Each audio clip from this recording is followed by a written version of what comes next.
Hello and welcome everyone to episode 44 of One Piece at a Time, the One Piece read-through podcast where we read and discuss 5 chapters of the One Piece manga each and every week. I'm your host, Derek Bittner, and I'm joined by my wonderful co-host and freelance letterer at Shonen Jump, Brandon Bovia. How you doing, Brandon? I'm doing pretty good. Of course, as everybody knows, I am the English letterer for manga like Dragon Ball Super and Kaiju number 8. And the thing that I was teasing before has finally come out. I can finally, I could have been talked about it, but it's the first time since we're recording this podcast. I'm working on a Naruto manga. And of course, Naruto is one of those manga that means a whole lot to me. This like spin-off story that I'm working on it's about like Kakashi and Guy kind of going on basically going on vacation, and Asuma's daughter, like this takes place in the like Boruto era. So like Asuma's daughter is like a teenager and she's just kind of tagging along. And yeah, it was fun times. Serendipitously, I was reading the manga anyway, just sort of like, I was like, I never finished Naruto, so I'll go back and read it. And then while I was in the middle of rereading it, I was like, hey, do you want to work on it? So, sure. Yeah. I think that's what that always comes down to. The funny thing is, I stopped reading Bleach, Naruto, and One Piece all around the same time. I think I told the story when we first started. Basically, it was announced that Bleach was going to its final arc, and I'm like, Bleach is better when you have a bunch of stuff to marathon. So yeah, and hey, they're finally going back and doing the final arc in anime how funny form is now. that they're going back to the anime now for that final arc. But I never came back to it because I heard it got terrible. So I was just like, well, I didn't get back, and I stopped Naruto and One Piece as well, so I could bank those, and I just never got back to them. So I can't remember exactly where I left off in Naruto. I definitely after the fight with Pain, but I can't remember exactly what happens after that. Pain was exactly where I left off originally, and it is where I have just finished in my reread. So nice. I'm the next like 250 chapters is all like new stuff for me. I hear it gets insane, but I don't know exactly what happens. I think some sort of great ninja war or something is happening. Yeah. I know bits and pieces from hearsay, but a lot out of context. And I know nothing of Boruto. Yeah, me neither. Usually those type of follow-up things don't really succeed, but apparently it's been going strong. So I guess so. So and I don't know if that's like if it's like a good thing, but Kishimoto's been writing it, I think, for the past few months or so. I heard there might have been the original author might have struggling, so Kishimoto's just like, all right, I'll take care of it or something like that. Yeah. I've seen mixed feelings about him taking over since then, but I don't know. Yeah, I just watched that from afar. I just work on this little spin-off manga. Yeah. I don't know what's going on. That's how I kind of feel. It's like, I'm not upset that I'm not deep into that one. Yeah. So, oh well. But we got the final of the big three, the old big three, I guess I should say, because it's been a while. And it's finally time to finish Alabasta. There's not much left of Alabasta, just 2 more chapters, but it's still... I just can't believe we're here. Some good stuff. Yeah, we are a major arc down. Like, I want to say, like, East Blue kind of gets all piled together, and all the Alabasta like stuff from the time of getting to the Grand Line to this point is all basically considered one arc. So we're entering our next major arc with this one, and that's pretty exciting. Yes. Let's go ahead and jump right into it. Chapter 216, Vivi's Adventure, where we get more of Hachi, where we last left off him seeing the destitute catfish men with a shipwreck falling onto their village, and Hachiko, or whatever her name was. Octopaco or something like that? That's it. She laughed at them, and while Cammy was moved by them, Hachi makes a run for it. So his heel arc is still continuing on, where it's just like he is completely out for himself at this point. Yep. I feel like all of these is just sort of like watching Kami and them just like in shock and horror every time they see Hachi. It's just like, what are you doing, man? What are you doing? Which is funny because I never once had the thought that Buggy was going to get redeemed during his during his whole section, and I didn't exactly know where it was going to go with Django. Django was just sort of a scamp kind of through it. Yeah. But for whatever reason, Hachi interacting with all the animals and seeing this trading quest, it felt like, okay, Hachi's kind of a decent guy, even though he's made some mistakes. And I feel like because you got that vibe that he was the least bad of the Arlong pirates back at Arlong Park. Right. So I feel like it's more easily believable. Like, okay, yeah, he's just kind of like a lovable idiot, trying to do the right thing. And here he's running away, and we'll see how that continues on because we got more of Hachi as this all goes on. But I did see this and it's like, no, Hachi, I'm trying to root for you, man, please. Anyway, we begin the chapter itself with a flashback where Vivi and Igaram are actually talking about the fact that there's an underground organization behind the rebellion, but none of its members even know the identity of the ringleader. So it's the beginning of their plan to actually work together and get involved. And I love this sort of like lovable scamp energy of Vivi where she's like, gets Igaram to fess up and she's like, I'm joining. We're doing this. Yeah, I love that it's her idea. That it makes sense when you think about it. Like, obviously, it wasn't going to be Igaram's idea, but this is sort of seeing this now finally in context of like, oh, okay, it was Vivi's harebrained scheme to join the Baroque works. Of course, Igaram's just like, oh god. Seeing more of this kingdom and the people around her, yeah, that makes sense that she would just be like, no, I'm doing this. Yeah. So it's great to see that she always had that strong streak. And we saw that, like, her as a kid getting into fights and whatnot. But to see the initiation of that plan, I think it's a good moment just to really show how much Vivi's come along. And we begin with the ceremony where she's stepping out to meet the crowd while the Straw Hats are still fighting the Marines. Like, there is an all-out I love this brawl. back and forth between, there's a sort of like calm and chaos. the contrast going on here on these next couple of pages. Yeah, I love those guys. Like, what are you doing? It's only one ship, and Luffy's just screaming to get out of his way, and they're just taking out Marines. Like, there's sheer willpower. It's pretty great, and Vivi steps out, and everybody's looking upon her. It's all beginning down, and she's like, kind of reminiscing. It's like it all started on that day. Do you have the resolve to stay alive? That's what Igaram asked her. Yeah, just from that one panel alone, I feel like you can kind of infer, like, Igaram kind of got won over. Like, you really going to do this? Are we really doing this? And she was, 14 at the time, right? 14 must have been. Oh, my God. Yeah, 14 and getting involved in this. Because she's 16 now. Same with most of the Straw Hats, I think. Oh, my God. But her speech begins where she's saying she was on an adventure, and you get to see everybody reacting to it, all the different towns. It's good to see Koza is alive. Yeah, Koza's alive, recovering while Toto is telling about the speech. Cobra's just sort of enjoying it, listening to it. Interestingly saying, I hope the people don't riot, which is... it's like, oh, okay. I wonder what that's about. But yeah, she starts telling her story. She was on a journey of hope across a sea of despair and visited amazing islands, and basically just talking about the stuff that she saw, the adventure she was on, while being completely vague about it. Yeah. And you could just see how she sort of evolved from where we first met her. And, the little ship that gave her that push. And it's all mainly just this speech. Yeah, pretty much. I definitely love the sort of like, well, I think we'll get into this more later, but the kind of like, she can't really talk about how the pirates helped her, but she has to sort of like, the speech I think is sort of well written in the way that if you know, but anyone, obviously the common folk are just like, oh, what's she talking about? I mean, that's exactly what somebody says here is what's she talking about. They go, it's the untold story of her struggle, so we'll go with it. They bought it. All of a sudden, we see her light up, and the Straw Hats have successfully reached the east port of Tamarisk, and they're actually able to hear Vivi's speech. So that confirms to Sanji that she's not coming. And no, Luffy's not buying it. It's like, that's just somebody pretending to be Vivi. And he's like, like, let's go. And he's like, no, we are staying. We're going to look for her. She's got to be here. But of course, the Navy's coming, and there's a lot of ships, and they've been fighting for how long? And it's just like, hey, we got to give it up. And that's when we return to Alabasta, and all of a sudden, everybody is starting to riot. They want to see Vivi's face.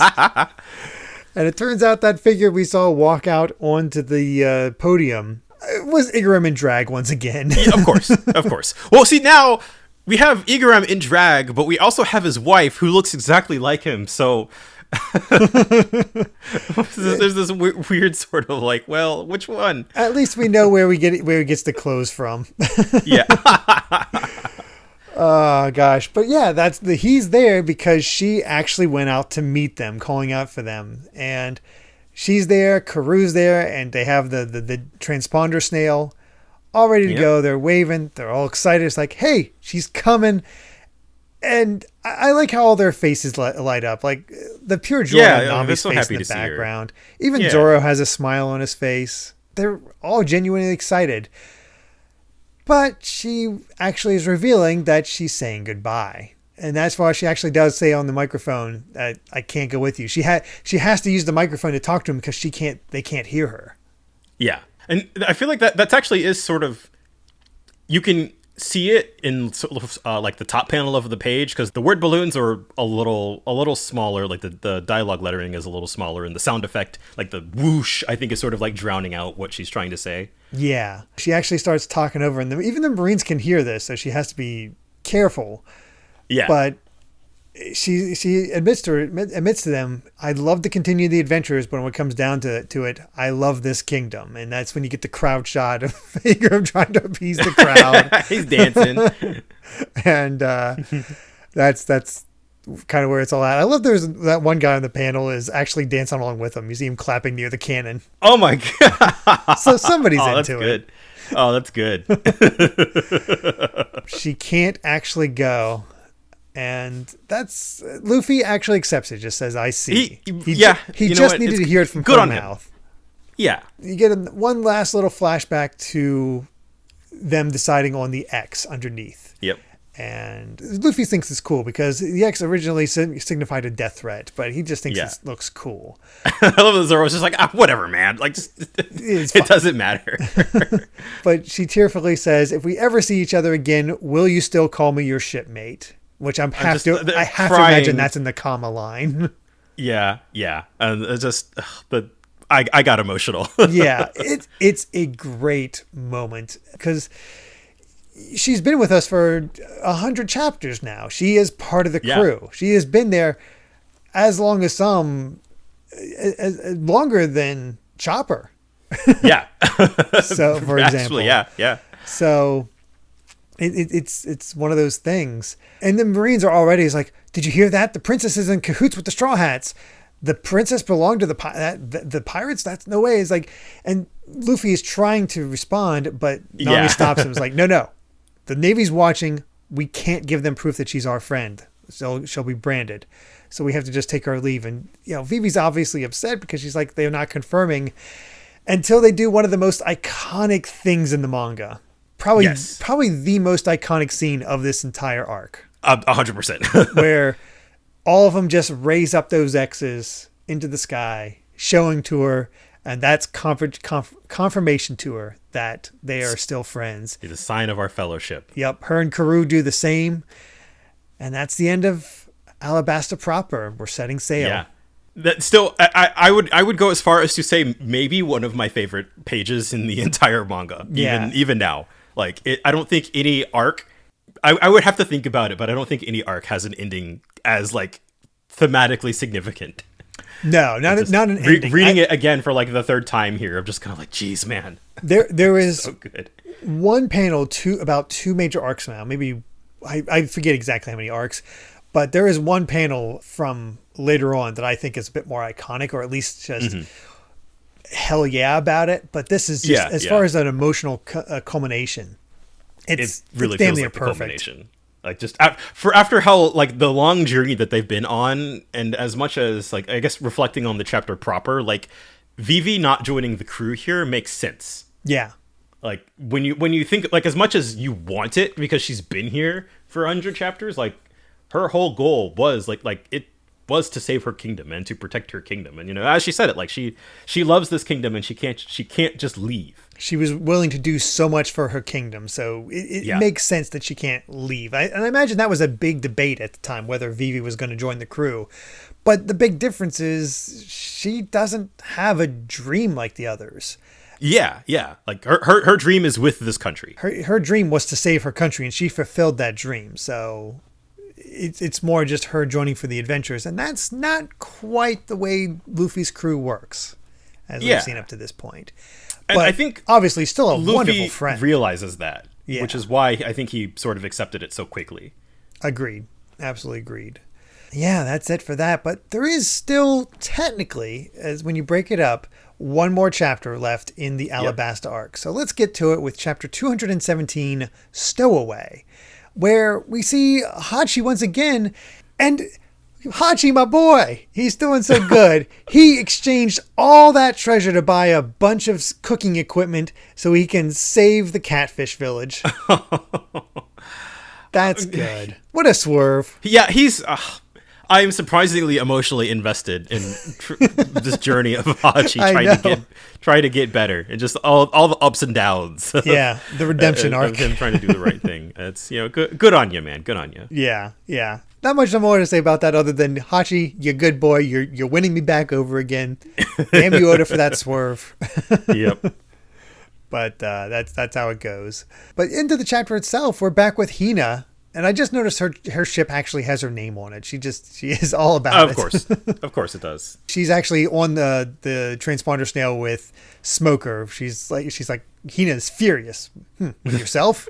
It's like wrong. I love the banter between these two. Yeah, well, like she's mid-fight here. Yeah, talking trash to Smoker on the phone. We actually get to see what she's all about. Where it's the bind fruit. Everything that passes through my body becomes bound. I feel like the anime actually did they show this earlier? I don't remember. Know. Like I feel like the devil fruit power reveal here is like weirdly understated. It is. It's a pretty cool power though. It is a cool power. I think the anime made a bigger deal of it, but it's been years, so right. I was surprised to go like, oh, okay, they're just putting it here. I wonder how our crew would do against this. Like, I don't know how exactly strong these bands are, but I like how effortless it is. It makes her that much cooler. Yeah. Just like the way her arm just like kind of like loops around the guy trying to attack her. Mm-hmm. It's a little weird. It's like classic One Piece goofiness. she as she's talking to Smoker, she's like, I'm mad because the Straw Hats got away and you seem to be happy about it. And that's all that's where it's left at. Yeah. And we see more of Alabasta in the aftermath of the speech where everybody's still talking about who Vivi was talking to. And I like how like don't even worry about it. It's like, I don't know, but it doesn't matter. It's still a wonderful speech. So we guys got to do our part, and they're all rebuilding, and our Jugong friends are training. Yes. We ascend with the herons that actually stole all their stuff long ago, where they're laughing and whatnot. Actually, no, it's not them laughing. It's Toto laughing. Yeah, he knows. He even says take care to Luffy, so he's all happy. That it's a wonderful little moment, and we even get to see a bit of that weird crab again. Yeah. And even then, like nobody wants to do anything with the casino. It's nice for like as long as we've like how much time we spent in this setting, seeing everybody kind of rebuild and seeing life as normal in this country that was just in chaos for dozens of chapters. It feels so satisfying. It's just nice. Like we did it. It does. It's just that capper to everything, and you get these moments of Cobra giving a speech and saying about title of father's better, and the people are all like just giving him a hard time. While Chaka visits the grave of Pell, who says he can't even shed a tear, and he doesn't quite know why that is. And we return to the Marines, still trying to give chase to the Straw Hats as Vivi puts up her hair and says get that last final shot of her and Karoo, and it's weirdly beautiful. Right. Just being black and white. Mm-hmm. And we even see that Eyelashes is a special one and a candidate for the Supersonic Duck Squadron. But it's just a stupid camel. Yeah. Eyelashes played his part, so there you go. But then we get the last moment here. That I'm not sure. I wasn't sure of, like, I was actually wondering, was this a anime invention? But no, they don't show it. They don't show him or anything like that. But it's heavily implied here because of the headscarf that he forgot. Yep.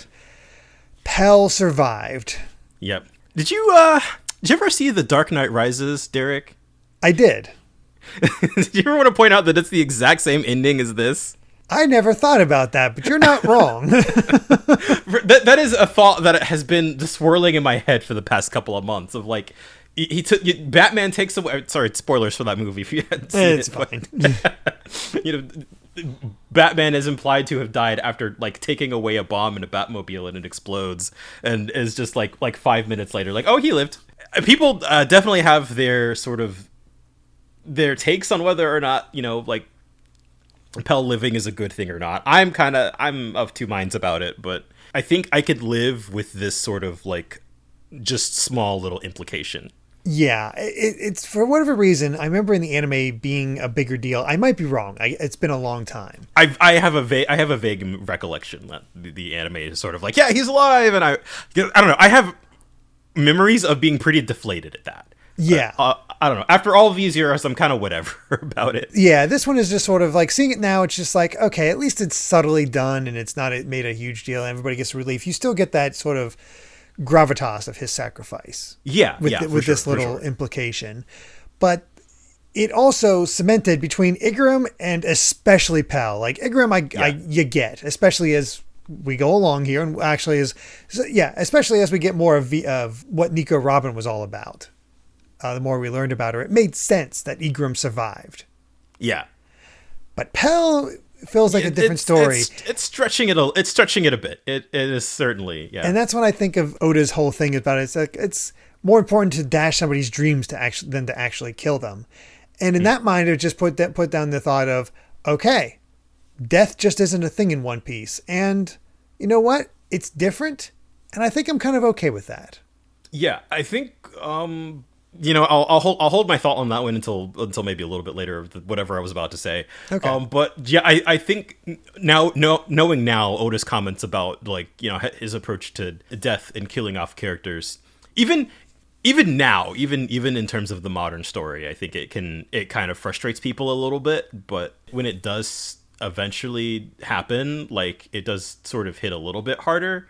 But I feel like it does sort of put him in a weird spot with circumstances, because he kind of keeps putting people in situations that should kill them. Yeah. That don't. I mean, the thing is, it's not like death doesn't exist in One Piece. We've seen plenty of characters die already. Oh, yeah. Flashbacks are where people go to die. And if you're in a flashback, you're toast. Oh, yeah. Like, you just are. That was always my thing. It's like, okay, flashbacks can happen, but in the modern stories, it's just not a thing. It's an interesting thought. Although funny reading through here, having Buggy kill that one crewmate event. So although who knows, maybe he survived too.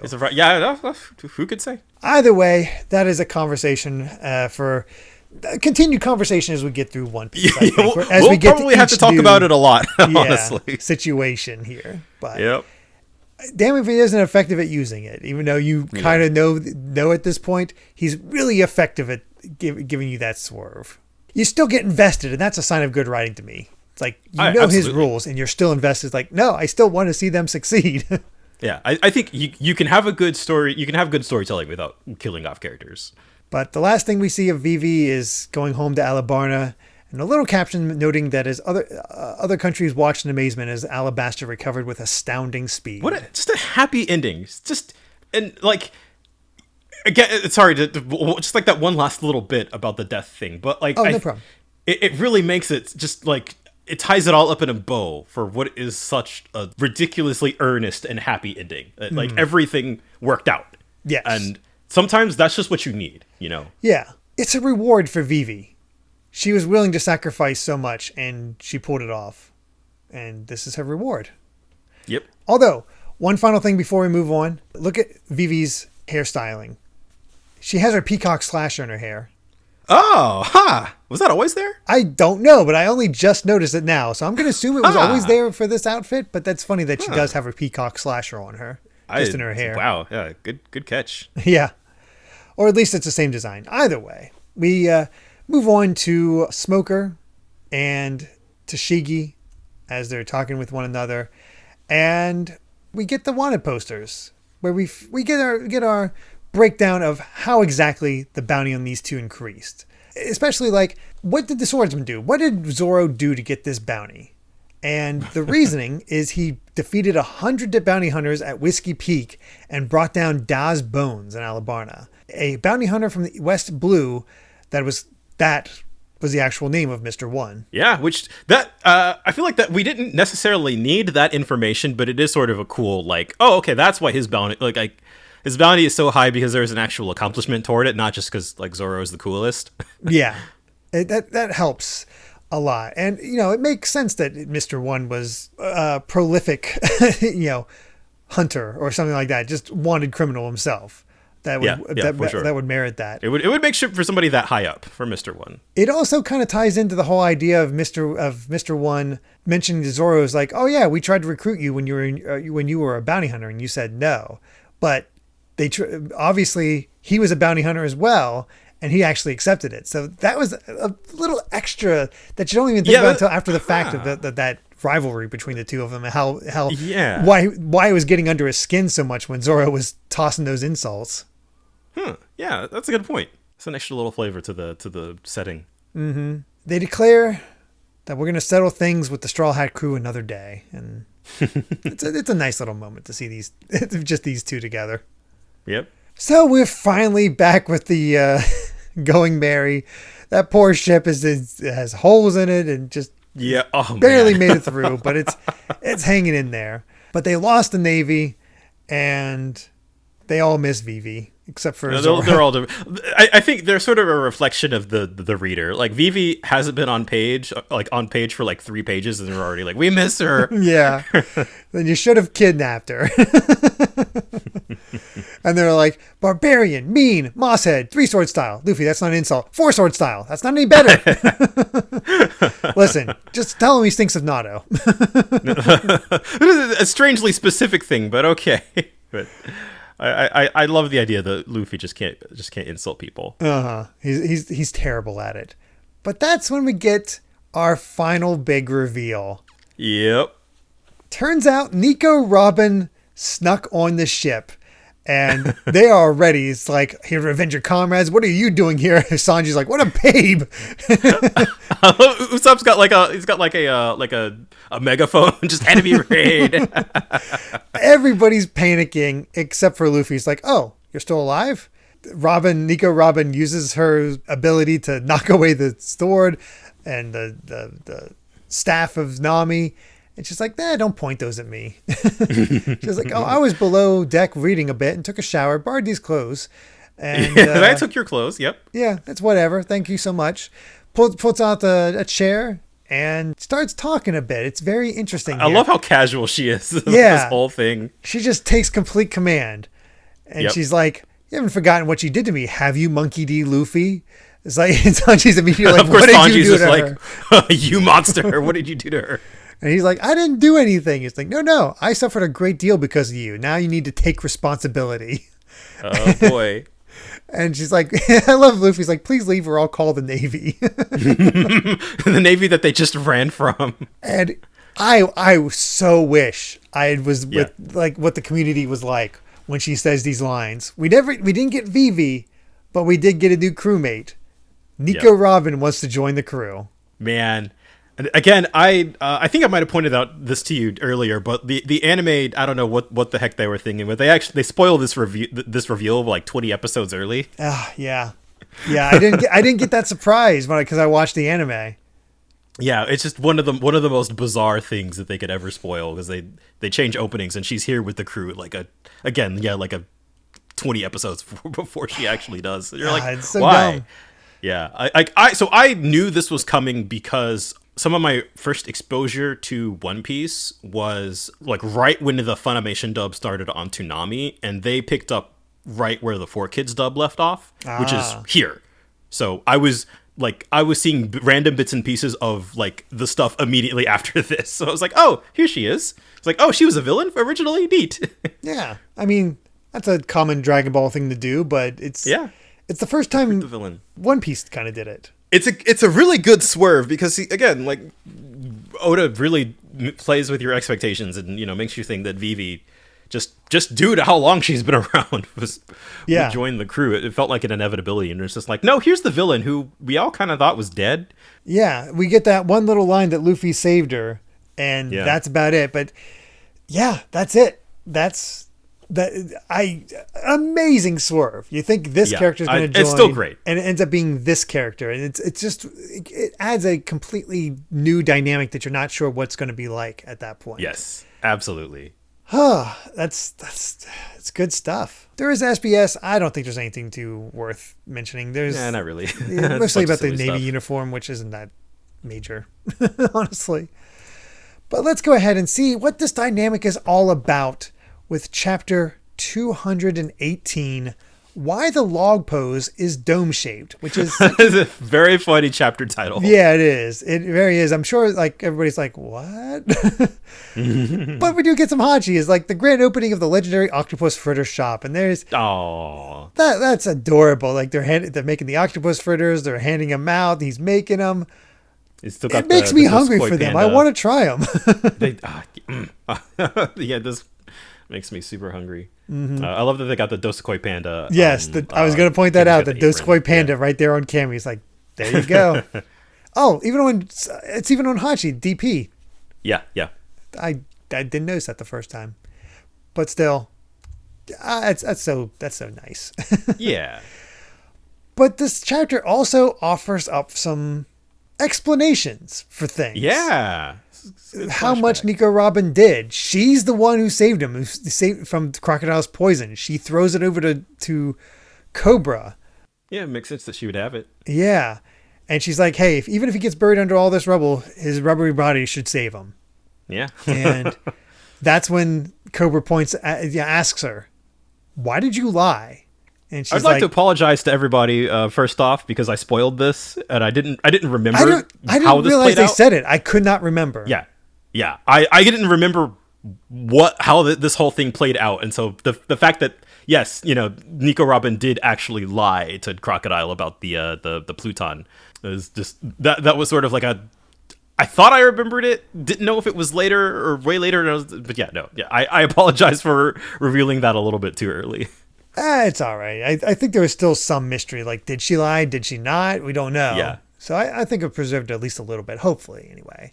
Because I honestly forgot this point, whether she did lie or not. But either way, the Cobra points out it had all the information about the Pluton, even its whereabouts. So if you had told him, it would have been the end. The kingdom would have fallen into his hands. And that's what she reveals. So I'm sorry that I have to point this out every time. If you're caught up, that is extremely funny. Just that whole bit is very funny. I don't know why. I really don't know. It's something I can't wait to talk about in like 4 years. Oh, wow. Okay. But that's when we sort of get a bit more motivation from Nico Robin. It's like, I don't care about kingdoms or people's lives. None of that matters to me, but I had no intention of giving Crocodile the weapon. The reason she came here is she's looking for something called the real poneglyph. Among the many poneglyphs that exist in the world, it's the only one that recounts the true history. And even Cobra doesn't know what she means by that. True history is about yet either. Yeah. But that's what she's searching for. But this was her last lead, so she doesn't know what to do. And so she's just like, I'll just die here. Yeah, I got nothing left to live for. I'm already bleeding out. I'm tired. I'm just gonna die. So all I wanted to know was that close up of her on the next page. Yeah, the blood coming out of the mouth, and then the tears coming out of her eyes, and that line. Too many obstacles stood between me and my dream, and there it is. She has a dream. Yep. She has a dream, and she had every opportunity along the way to sell out, but she didn't kill Igram. She didn't reveal the location of the poneglyph. She saved Luffy. There were clues throughout this entire thing that she was not on the Crocodile's side, and obviously tried to stop him as well. But just to have it all come together, you don't think about it because she's just on Baruch's work side. You don't she's not a villain trying to become good. She was just always good. Yeah, and just you could got the feeling, I think, pretty early on that her motivations were not entirely in line with Crocodile's, but it is sort of interesting the ways she was really sneaky about the ways in which she was like trying to play both sides, really. Yeah. Because she was just kind of out here, for her own goals. Yeah. So that's when Luffy gets up after the poison gets him, and he's just like, let's get out of here. And she's trying to stop and like, leave me here. Let me die. And he's just like, why should I listen to you? And Just the perfect Luffy response. Yeah. I just wanted to point out on the previous page of Cobra, sort of throwing out a guess here that the poneglyphs can be spun together to tell untold history. That we still don't know what the poneglyphs are for here, but there is this sort of like, it feels like the scope of the world of One Piece is expanding rapidly. Yeah, it definitely seems like the case. And I love this introduction with Robin. I'm just going to start calling her Robin at this point. Oh, yeah. She's on the crew. That was the problem. That was Luffy's crime. She wanted to die and he made her live. And now she has nowhere to go and nowhere to return to, so she wants to join the crew. And it's like, and Luffy just, okay, yep. It's like, don't worry, she's not a bad person. And I love this interview that Usopp carries out with her. This scene is so good. Yeah. And we get this history. I was an archaeologist by the time I was 8. Then I had a bounty put on my head. And she comes from a family of archaeologists. Then for the next 20 years, she hid from the government. But a child can't live on the high seas alone, so she survived by joining various outlaws. As a result, she became an expert at operating in the shadows, so she can be a big help. And what's her specialty? Assassination. Which just freaks like, out. No. She's too dangerous. But I love how she wins over Chopper, and she already won over Luffy, but with the hands, following them along and then just sort of knocking them over, tickling them and whatnot. It turns out her devil fruit power is very good for gags. Yes. funny that. But Nami's like, she's already won them over. How foolish. Nami can't be fooled. Yeah, I'm too smart for this. Make one wrong move and I'll throw you out. It's like, I'll keep that in mind. By the way, I brought a few of Crocodile's gems with me. Oh, sister. Well, Zoro and Usopp are the only ones left now. Yeah, because immediately Sanji comes out. You knew there was no chance. Oh, yeah, absolutely not. Just reciting a poem and I made you a snack. It's just like, all right, I guess it's up to you and me to be strong. That's Zoro. And just Usopp's like, what a bunch of pushovers. And then Usopp's like, gets all called out by Luffy. I'm Chopper, and she has her hands out of his hat. It's so good. And that's how Usopp was won over. Yep. And again, Zoro, being the most pragmatic of all of them, she's just asking, it's like, this is nice. Is it always like this? Pretty much. He's just like, what's her game? She integrates herself into the chaos of this crew pretty quickly. And she's actually having a good time. It's fun to see her smile. It is. But she asked Nami, like, all right, what's the log post course? And it's like, all right, we're going west by northwest. They're curious about what kind of island the next one will be. Robin says, well, after Alabasta, an autumn island should be next. And Luffy says, like, oh, cool, I like autumn too. And then all of a sudden they start seeing this weird rain come down. It's not rain. Something's falling. And that page turn. I love, God, this reveal is so good. The giant ship falling out of the sky in complete disrepair. And this random quote, anything man can imagine is a possibility in reality, from Willie Caron, a physicist. We don't need physics with what's happening here. No. I love like, not even we had like a chapter of downtime, like a half chapter downtime, and then there's like, oh yeah, a former villain joined the crew, and then just you turn the page and just a giant ship is falling on them. We are into absolute chaos. We're back again. Mm-hmm. Sending them flying because, God, it really does show just how small of a ship the going area is. Yeah, and how huge this thing just falling out of the sky is. Mm-hmm. So they're tossed and turned and having to grab onto something. More is coming down. It is complete chaos. And of course, Usopp's trying to be calm, and that's when a skeleton falls on top of him. Yep. But somehow they get through it all. And they're all just wondering, it's like, what's going on? Why is it raining ships? And Nami's all of a sudden freaking out because the log pose is pointing upward and not moving. Yep. And thank goodness we have Robin. Must be broken. Yeah, it must be broken. But it's not. The magnetic field of another island has made it switch headings. And if it's pointing skyward, then that can only mean one thing. The log post has been captured by a sky island. Oh, boy. What a setup. What a setup. And how lucky to have Robin on the crew, right? She's the one who will be glad to have her to explain stuff. Yes, as the older and more worldly traveled person on the crew, and have this archaeologist setting so you can get these history lessons and whatnot, just this general knowledge.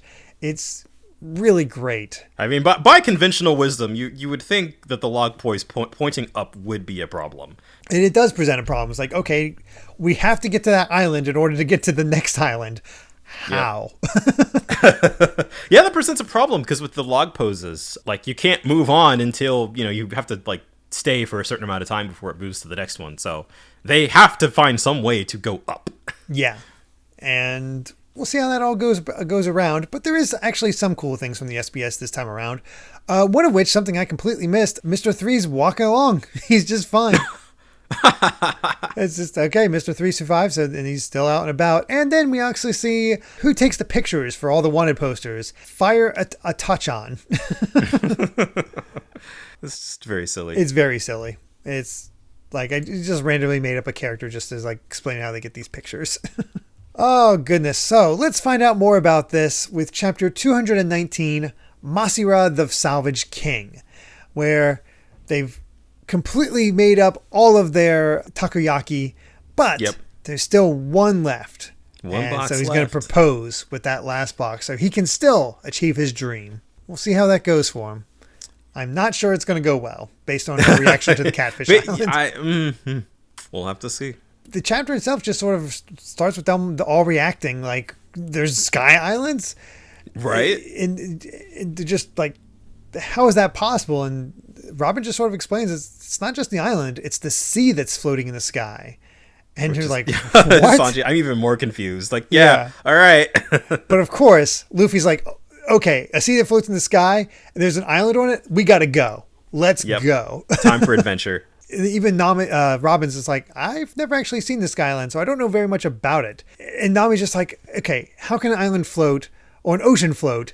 The log pose has to be broken. It's like, no, it's not the log pose. What we have to figure out now is how to get up to the sky, because there will always be an island wherever that needle points. Which is a good explanation. I think that it's sort of the adventure always continues, basically. Mm-hmm. It's time to start learning some things. And again, I love how Robin immediately gets highlighted here. She's just already showing off. Already part of the crew. And I'll put this out here right now. Robin is my favorite character in One Piece. Yeah. Like, easily. Justifiably so. Yes. Yeah, I have a hard time disagreeing with that. I don't know if I have a favorite, but Robin is very high up there. Yeah, Robin is my number one. So it'd be fun to have people find out why. Yeah, she gets some really great moments here in this arc. I'm so excited. Yeah, I just like she looks through this coffin trying to explore it all. It's like, okay, so this hole is man-made. Oh, so that's what killed him. No, this is brain surgery, right? Ship's doctor. And that's when Chopper's like, yeah, a long time ago, people used to make holes in the skulls to relieve the pressures of tumors, but nobody does that anymore. So this man died over 200 years ago. He was in his mid-30s. He got sick in the high seas and died. Compared to these others, his teeth are well preserved. And just learning all that from the skull. That's impressive. Yeah. And probably due to the tar on him, his clothes are unique to the particular area of the South Blue. I say that ship was an old exploration vessel. And she even finds a log of it, and it's like, here it is, the St. Brice from the South Blue Kingdom of Brice set sail 208 years ago. And there's a picture of the ship that fell on him. Robin already justifying why she's the best member on the crew. I'm like, oh my gosh. Yep, just bam, right there. And she's like, all right, if it's an exploration ship, there should be a lot of records on board, but it's sinking. Of course, Luffy's still on there. And Luffy did find something amazing, he says. And we take a look, and we get a map of a sky island, a place that's marked Skypiea. Yep. Really, God, these breadcrumbs that set up the next arc are so good. It really is. Like, I feel like this is maybe one of the rare times where I feel like the process of figuring out how to get there is like an arc in itself. Yes. And I feel like I'm immediately raptured by just like, we are on a new adventure and we're slowly piecing it together and figuring stuff out, and it just seeing everybody kind of work together to meet that goal it's great. It's such a different style to what we've had before, because this does feel like a full-on adventure for the crew. Yeah. Because like when we got to the Grand Line, it was just immediately, here's the laboon, here's this strange thing we came across, and we still need to figure out the island, but also there's all this other stuff, and then just immediately get wrapped up in the whole Baroque's work stuff, where we're just sort of continuing on, but have this organization over their heads the entire time. There's nothing above their heads, so that all of a sudden it's the thrill of adventure, which totally ties into Luffy. Yes. Absolutely. But yes, we gotta go to a sky island, the Dream Island. And Nami immediately is like, there's a lot of fake maps in the world. It's like, it's just that glue. She's the party pooper. They got the faces of like children just being told that Santa isn't real. Yeah. She's just like, we don't know how to get there, but you're a navigator. You do something. It's like, there are some things even I can't do. It's like, it's easy. Just sail up. Oh, these just complete cartoon characters. It's amazing. Well, she ends up just punching out Luffy. He's not. Yeah, you see Luffy just face down, leg up on the next page. Mm-hmm. So there's only one choice. If they need more information, and the only way to do it is to salvage it. So good on you, Usopp. Puts together these salvaging suits out of barrels. Yeah. I love Luffy's where he's completely enveloped in barrel. Yes. Well, I mean, I feel Luffy shouldn't be down here in the first place because he's the most at risk of dying if he goes underwater. Yes, but it's also like, it shows his fearlessness, and two, it just shows how much he just wants to see things. Yeah, yeah. I love Usopp. Have no fear. My engineering is flawless. Good on you. They've set up this whole contraption where they can still hear them, and they're hearing that there's a lot of monsters with giant sea snakes. And I love how Nami's just like, they're okay. Oh boy. Yeah, that shot of them going down is just like, oh boy. Ooh, that's quite a thing to go down to. And then all of a sudden, we get this song, salvage, and clang, clang, clang, and heave ho, and all this. It's like, why do I hear boss music? And all of a sudden, another ship shows up, this giant monkey-based ship, and that's where we get to finally meet the Salvage King Masira, boss of the Masira pirates, with a bounty of 23 million berries. So not exactly. I completely forgot about this character. I did too, honestly. No memory of this character whatsoever. I was like, what is happening? My mind. This like the entirety of like this in the next chapter. I was like, I completely forgot this was here. Yeah. Yeah, even I love Nami just like, why now? Not even upset about it. Yeah. But yeah, that's his whole thing is salvage, and any ship that sinks around here belongs to him. So better not mess with him. That's when they start talking to each other. It's like, I think he means to salvage the ship. That's what he said. That could be a lucky break for us. Quit talking among yourselves. And then they ask him questions. It's just a great I love how gag gullible character. This guy is. Yeah. He adds an interesting sort of little rift into the situation. Yeah, gives it a bit more of a push than we would otherwise. And it's like, are you going to salvage the ship? Yes, I do plan it. But he's also like, do you think I warrant such an admiration? Admiration? I mean, do you think I'm that handsome? Yes. Just, thank God he's an idiot. He is definitely an idiot. But he has a motto. If there's a sunken ship, I'm going to bring it up. If it floats, I'll sink it, then I'll bring it up. That's me. There's no ship we can't salvage. Yeah. They ask, like, can we watch?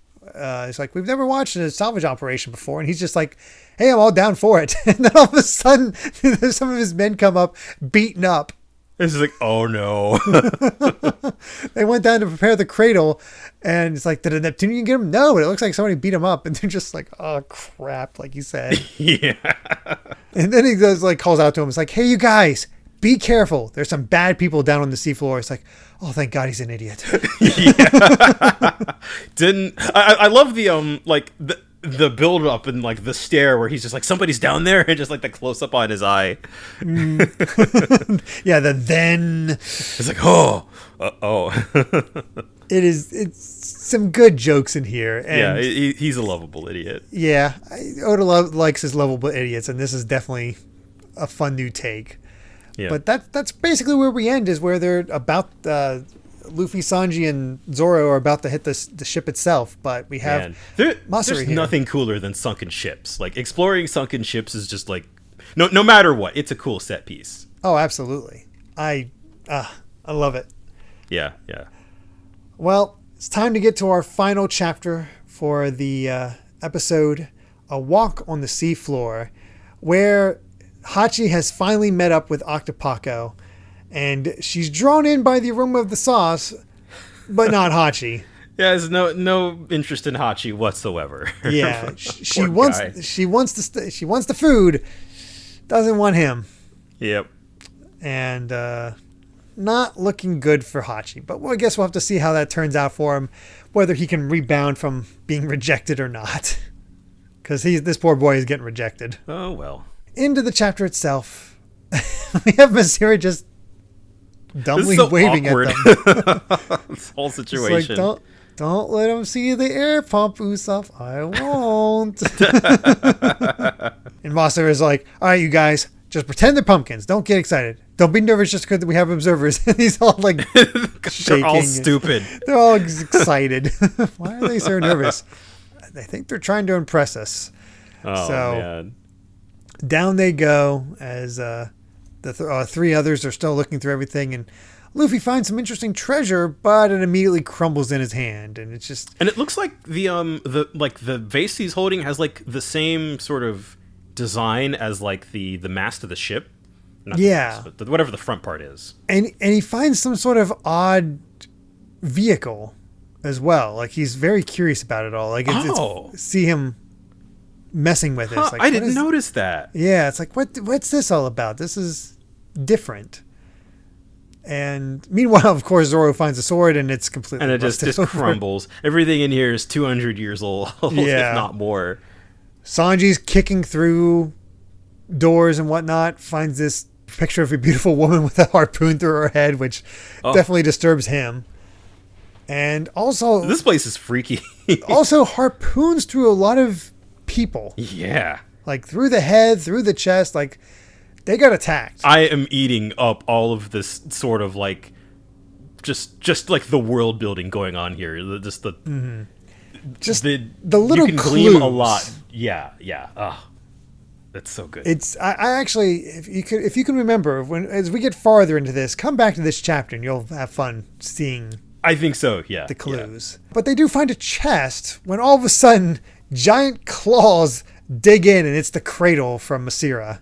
And all of a sudden they call out like, "What the heck's going on?" And they're immediately covering up the pipes. Like, I love Usopp trying to make a distraction immediately. He's like, "What's that monkey for?" And it's like, "Oh, you have a sharp eyes. This is no ordinary prow. It actually does have it has a function. Use." That's so good. The Barco grabber, and it comes out, lowers into it. It's a clapping monkey that attaches to the thing where it's a giant banana.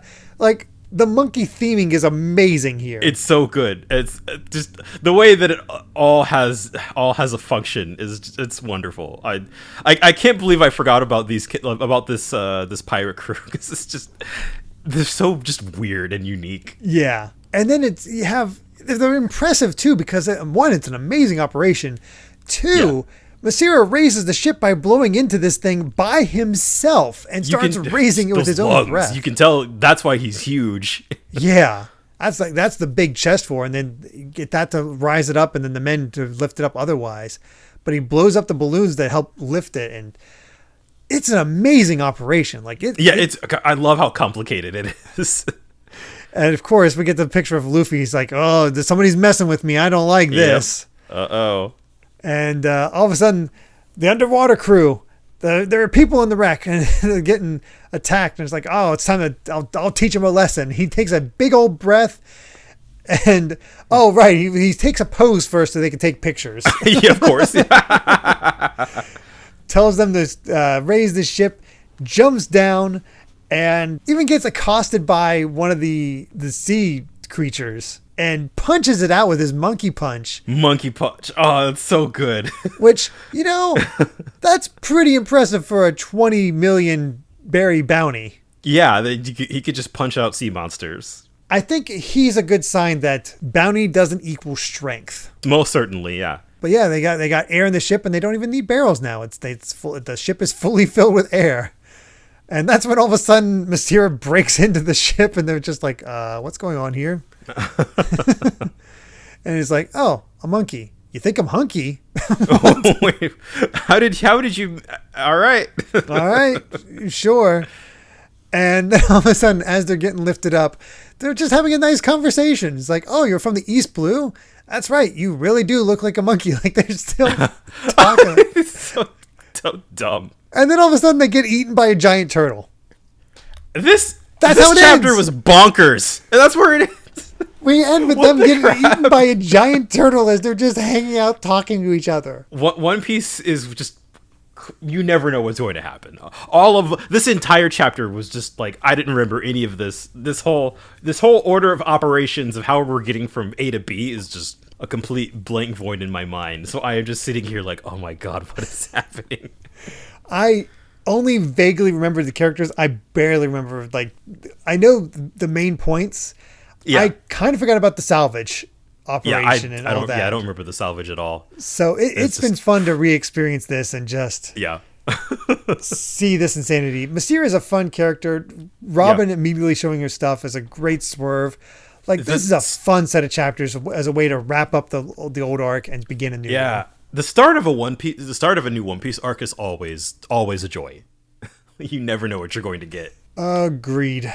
And I guess that's it for this set of chapters. And I would say that next time we'd be talking about chapters 221 to 225. But Brandon and I have been talking, and we've decided that One Piece is headed into its final arc. That doesn't mean anything. Who knows how long it's going to take. So it's probably not a bad idea to add in some extra episodes here and there. Not a lot, but a few here and there. And what better way to do that than by looking at all of the One Piece movies? Yeah, boy. So from this point, whenever a movie would be in the set of chapters that we're in, obviously we'll finish our set of chapters and then just sort of have it around that point, we'll talk about the movie that came out around that same time. And because we're so late in deciding this, there's already 3 movies that we can watch, the first 3 One Piece movies. So we're going to be taking not a break, but a 3-week divergence. Yeah. To see what those movies are like, how they hold up, how they compare to the manga, whether these completely original stories can work and whether they feel movie-like, and just give our thoughts. Plus, we get to talk about the voice actors and whatnot. It's because it's sort of a nice way for us to be able to cover the anime and stuff too now. Yeah, it should be fun. Yeah, I've never seen most of these older ones, like particularly the first 3. I've never seen. Oh, really? Okay. So I have watched. The funny thing is, I've watched the older ones, but I've not watched the recent ones. Right. So I think I've watched the first 6 movies, and that's maybe 6 or 7 movies, and that's about it. My experience with the older ones is pretty scattered, but I've seen everything from Strong World onwards. Okay. Yeah, and then just some of the early ones here and there. And I believe there's only like 15 or 16 movies, so there's not a lot. Some of those are depending on the count. Some of them are like arc remakes or recaps, and we don't need to do those. I mean, we don't. Well, we could talk about it if we want. We'll see if people want to see those, just to compare, since they are. That might be fun. Different. So yeah, we'll be doing that next time. Hopefully you're excited for that. Unfortunately, we'll have to find your own way of watching them. Not exactly easy because Funimation has never dubbed the first movies, which and they really should do that. There's like a subset in like Europe, I think, or Australia or something that you might be able to track down. If you're in Europe, you could find a DVD section of all, like, I think it's Manga Entertainment made them, and then put them in like. Mm-hmm. They're all subtitled. They're never dubbed or anything like that, but you can get them subtitled and watch them that way, but they're, European. You're on your own. Yeah. Good luck. That's what we'll say. Hopefully you can find a way to watch them. There are methods. That's all we'll say. But we hope we look forward to it. And with that, I believe we've said all we've wanted to say about chapters 216 to 220 of One Piece. Thank you so much for listening. Yes. End of arc hype. Exactly. And thank you so much for listening. And you can find more of my ramblings and stream VODs over at BitNerd Games on YouTube or BitNerd with an underscore at the end on Twitter. Brandon, where can everyone find you at? I'm at Brandon Bovia on Twitter for who knows how long at this point. Talking about anime, manga, games at my job. Like I said, I'm working on Naruto now for this next little bit. Just keep your eyes peeled. That's all I have to say. I'm excited to cover the movies, and we finished an arc. It's an exciting time here on the podcast. Yeah, all kinds of fun things to do. And if you'd like to help us out more, you can support the podcast over at patreon.com/Derek Bittner. That's DERRICKBITNER to listen to the next episode 3 days early. And make sure to return next time as we discuss the first One Piece movie. One Piece, the movie. Until then, my friends. How original. Yeah, very original. But until then, my friends, bye. Remember to take life one piece at a time.